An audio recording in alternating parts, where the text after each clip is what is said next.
You've done so many cool things, really made the most of your student experience. And, from co-founding SFU's first electric vehicle team to working on recycling robot tech at Apple in California.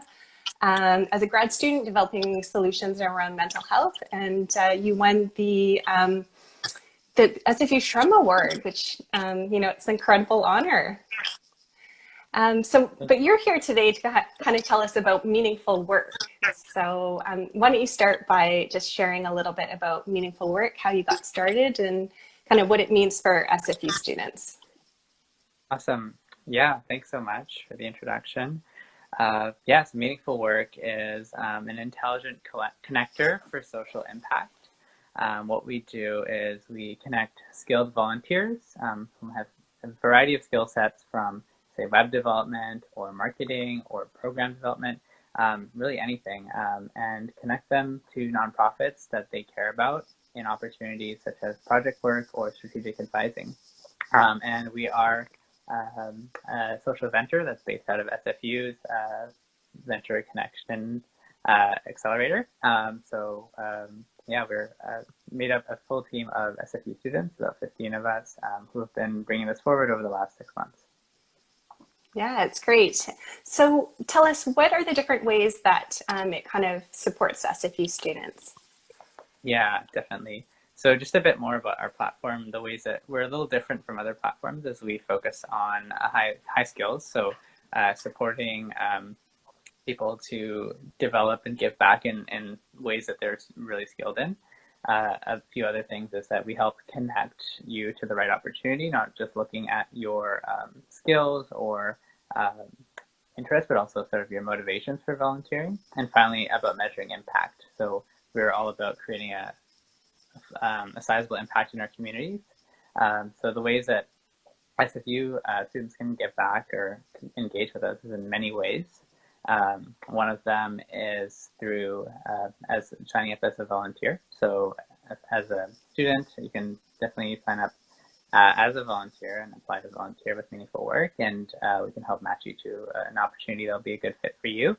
The other ways is if you're a student organization or social venture nonprofit, then we can also help connect you to experts in the field who are willing to give some time back and help your organization out. That's amazing, because I think a lot of students have seen their opportunities disappear over this time, whether it be jobs or, even volunteering. So it's so nice to have this way to keep moving forward. Do you have any examples of kind of students who have gotten involved, either kind of from maybe the early stages of, their university to maybe even alumni? Yeah, definitely.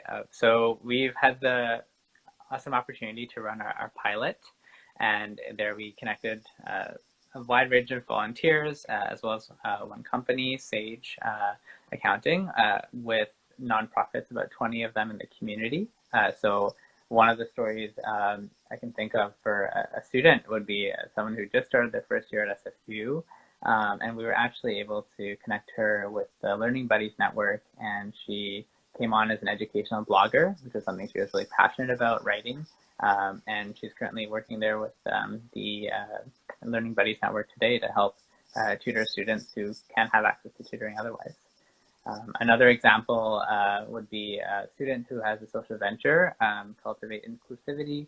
So it's Yunji, and she was able to use the platform to access expert advice in marketing from Ella, who's just starting a new consulting company.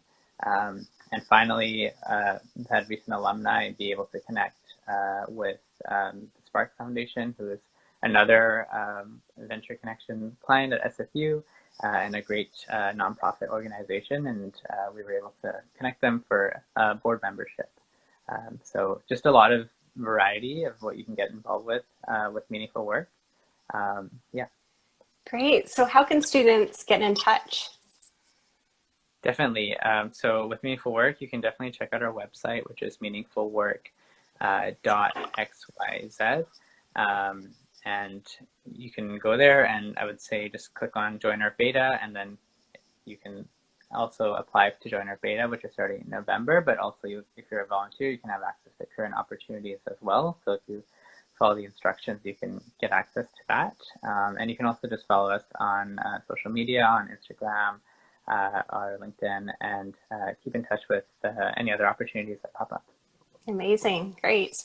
And I wonder, because a lot of students that are tuning in, they're looking for kind of a wide range of volunteer opportunities. And, we're quite lucky at SFU that there's kind of a really nice ecosystem for supporting students who want to get involved. So, I just want to kind of maybe put my career educator hat on as well and maybe share some other resources as well for those interested. And then maybe, I'd love to hear yours too, Viraj.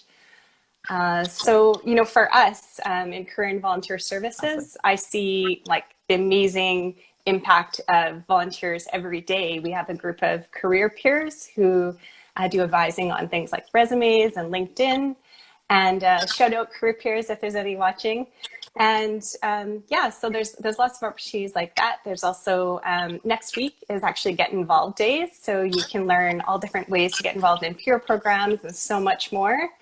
And TD Community Engagement Center, they just have incredible opportunities, so many of them. I think they said they have 100+ roles to fill right now. Anything from remote opportunities to in person if you're looking for that kind of community connection. Really interesting stuff, newcomer engagement, straight through to facilitation and after school programs teaching animation.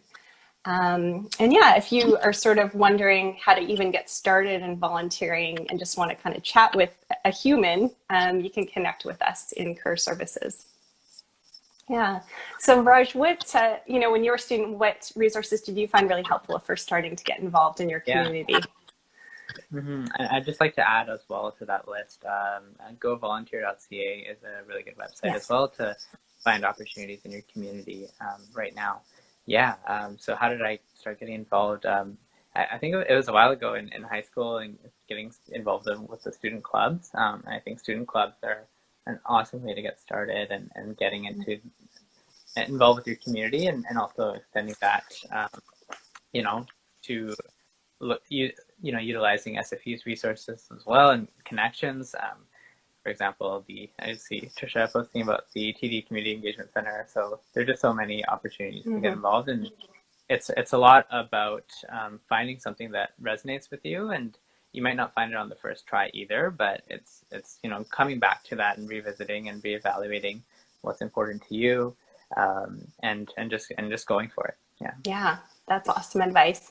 And I think one thing to mention too is for a lot of these opportunities, you can get through SFU, you can get co-curricular records. So, that can be helpful if you're applying for grad school later on, or just, in terms of your professional growth. Yeah. So I'd love to switch gears a little bit because I think you're such an inspiring story in terms of entrepreneurship and just kind of going for it. So, it's interesting because I saw a post recently on LinkedIn from Ryan Holmes, co-founder of Hootsuite, and he was saying that he thinks there's going to be a lot of emerging entrepreneurs out of this crisis. That, may be a bit of a silver lining, and that kind of without some of these formal structures, people are kind of developing their grit, their kind of self-initiative, and just, starting to think in different ways. Maybe even about problems or challenges that they want to solve. So, as someone who's been immersed in this space for a while, what would you say to someone who's kind of thinking about starting out? Yeah, definitely. I think it's really important to develop that entrepreneurial mindset that you were just talking about. It's something that I've been able to develop quite recently, to be honest, sort of in my undergrad. Probably when I took my first course, Business 238, in Introduction to Innovation. That was sort of my first glance at entrepreneurship, and I found it to be really eye-opening, and it's a lot about developing the mindset as well as skills and connections and mentors as well, and reaching out to people, learning what their problems are and trying to solve it. So yeah, starting there, finding something that you care about, a problem that you see in the world that resonates with you and you want to take forward. And the next step is really to talk to people who are affected, find out, who would be your customers or the people that you're trying to help, and what does your solution offer them, and is it actually what they want? Is it actually helping them? And going through that process of validating your ideas and prototyping is sort of the first step, I would say, and not being afraid to do that. And it can be kind of nerve-wracking to tell someone about something new, but having the courage to know that it's okay to make mistakes and it's okay to just continue going for it and sending your ideas out into the world. Yeah, for sure. And I mean, it might be easy to kind of look at your story and just think that everything you touch turns to gold, but have you had kind of different challenges along your entrepreneur journey, and what have you learned? Definitely. Yeah. So many challenges for sure. I think one of the most important things is to know that there's so many people out there who are willing to support you, especially through SFU. Had many experiences through the Charles Chang Institute for Entrepreneurship and Innovation.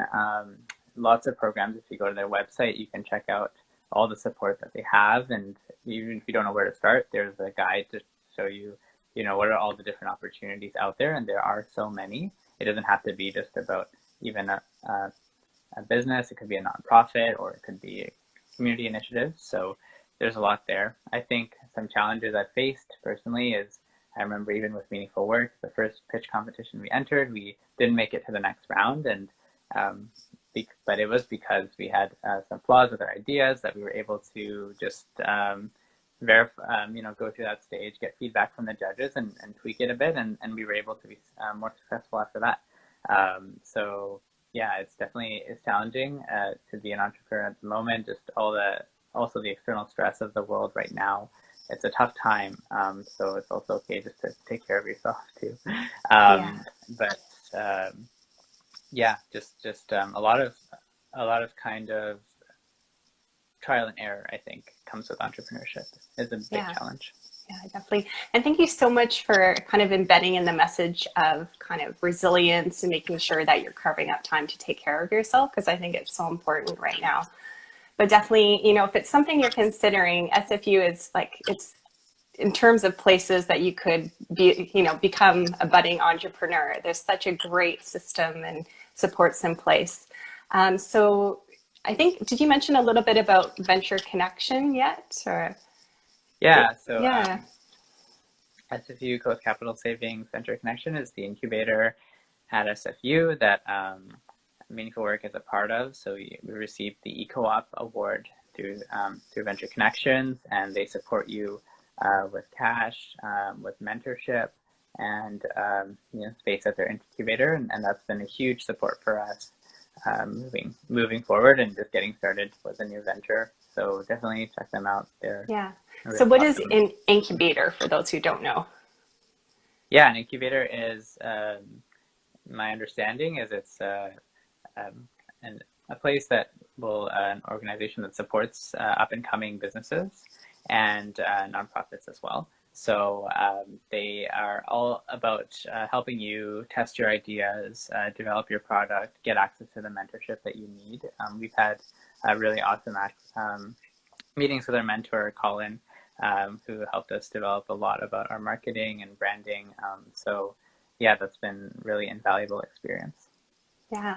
So really a great way to get, experience and insights from people who have done it for decades. Definitely. Yeah, great. And you mentioned EcoOp. Could you tell us a little bit more about that? Because part of the challenge, I think, when you're starting out is these things like getting funding, and, you still need to kind of pay for basic things in your life. So how do you go about that? Yeah, definitely. So EcoOp has an application every semester, and with EcoOp, you can apply, I believe, a few months before the start of the term, and you need to submit some ideas of your business and a business plan. Not just like, you can check their application requirements, and things like a business model canvas are great things to have ready to submit, and then you do some pitches, and the EcoOp supports you with the $10,000 award as well as the mentorship. And there's also many ways to to get into there. The Techie program is something that I did in my last year of mechatronics, and that was also an amazing program that helps you get to that level where you can understand what a business is, especially if you're not coming from a business background. So definitely look into all these programs. It's not just EcoOp, but all the things leading up to it. Yeah, and I know you've been really skilled at finding funding, so we can maybe share some more links in the notes section. But is there anything in particular you want to share about places to find funding? Yeah, there's quite a few grants available even within the SFU ecosystem, like the Embark Social Innovation Seed Fund, the SFU Community Engagement Initiative. So these are some organizations within SFU that provide funding in addition to EcoOp and the Institute for Innovation. And externally, there's quite a few for new and upcoming companies. There's grants from the government, and we recently received a grant for $30,000 for the Digital Skills for Youth initiative to hire 2 web developers. Amazing. So there's a lot out there to apply for, and there's a lot of support that is available, but you do have to look for it and apply. Okay, great. Yeah, and thank you so much. I think we want to just end off with a really quick kind of lightning round, just kind of some fun final questions and to kind of pick your brain on some last bits of advice. So first of all, just kind of a funny one. What is your favorite food? What food can you not get not get enough of? Ooh, okay. I really like a dish, an Indian or South Asian dish called biryani. Yeah, it's like rice with some spices, and sometimes I'm vegetarian, so like adding potatoes and paneer. It's really good. Mm-hmm. Yeah. Awesome. And when you were younger, what did you want to be when you grew up? Yeah. I'm not sure. I think I wanted to be a physicist, but I ended up changing to engineering. So it seemed more, at least I like doing stuff with, making stuff in my hands and designing products and stuff like that. So I switched over there, and then I'm also really passionate about working with people. So now it's sort of engineering, entrepreneurship, mix of that. Yeah, I mean, that seems like that's such a powerful theme in your life, is this, using technology to help people. So I can definitely appreciate that. So, you spoke a little bit about mental health. What are you doing? What are kind of a couple of things that you're doing to kind of support your mental health?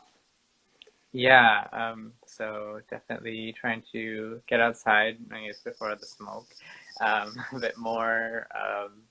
Yeah, trying to spend some time playing some piano. I like improvising, and so it's a way for me to meditate almost. Oh, amazing. We'll have to bring you on live again, and you can give us a concert. Sure. Yeah. And so in terms of impact, because you seem really driven by impact. So when you think big picture, what is the impact that you would most like to have on the world? Yeah, I think especially there's a lot of projects that I've been working on with meaningful work. I think would be really to connect, allow people who are working to help others to find their own personal impact. I think that's been really valuable for me, but I think kind of expanding that and allowing others to really find something that speaks to them is so valuable, in their lives, and I would like to be a part of that. I think my research in graduate school as well, working at the eBrain lab at SFU, I've been exposed to a lot of sort of helping people develop new treatments to mental illness and mental health as well. So I think part of that is really important to me as well, and I'd like to be a part of driving impact there. Beautiful.